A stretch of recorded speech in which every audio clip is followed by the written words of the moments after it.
Hey guys, Minecraft Justin here, and today I just wanted to show you how I made fake snow out of baking soda and like shampoo or conditioner. So you like mix it up until you like think it feels enough like snow. For me, it was travel size, so I like poured the whole box. In fact, I'd show you. Dead empty.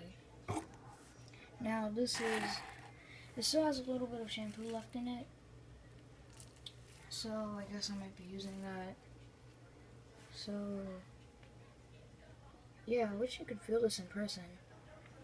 What I'd recommend you do if you're making your own snow is put it in the fridge for a while.